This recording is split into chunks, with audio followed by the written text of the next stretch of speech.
নমস্কার বন্ধুরা। এই বাংলাদেশের লোকগুলো বেশি ফটফট করছে ওদের ইলিশ মাছ নিয়ে। আরে তোদের ইলিশ মাছ তোরা ধুয়ে খা, আমাদের ইন্ডিয়াও ইলিশ মাছ পাওয়া যায়। এটা ভাবিস না তোদের ইলিশ মাছের জন্য ইন্ডিয়া খালি না খেয়ে শুয়ে থাকবে।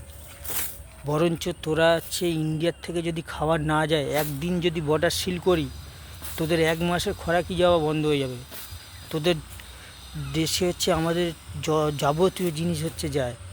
আর কিছু লোক ফটফট করছে বাংলাদেশের, শুনছি এবার চায়না আর পাকিস্তান পেঁয়াজ ফিয়াজ সব দেবে। আরে শালে যা না, যা। তাই ইন্ডিয়ার সব কিছু কেন নিচ্ছিস তোরা? আমাদের ইন্ডিয়া যদি একদিন বর্ডার সিল করে দিই, শালারে না খেতে পেয়ে মরবি, এটাকে মাথায় রাখবি। আর দুই তোদের চিকিৎসার জন্য ওই ইন্ডিয়ায় আসতে হয়। ইন্ডিয়া যদি তোদের মুত পেলেও ইন্ডিয়া মুততে আসতে হয়, এটা মাথায় রাখবি সব সময়। বেশি ফাটার ফাটার ফাটার ফাটার করে, তাই এতদিন খাচ্ছিলিস কেন? চাল ডাল নুন ঝাল সব তো নিয়ে তোরা মরিস, আবার বড় ফাটার ফাটার করিস। ওই বালের ইলিশ মাছ আমার ইন্ডিয়ায়ও তৈরি হয়, এটা মাথায় রাখতে হবে। ওই বাংলাদেশের তেল লাগিয়েছে ইলিশ মাছ আনতে যায় না। ইলিশ মাছ ইন্ডিয়ার লোকেরা না খেলেও চুপচাপ চলে যাবে, এটা মাথায় রাখতে হবে। তোদের ওই ইলিশ মাছের ওপরেই খালি বেঁচে থাকিস।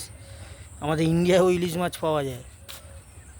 ইলিশ ইলিশ ইলিশ ইলিশ নিয়ে বালিশ করে শুয়ে থাক।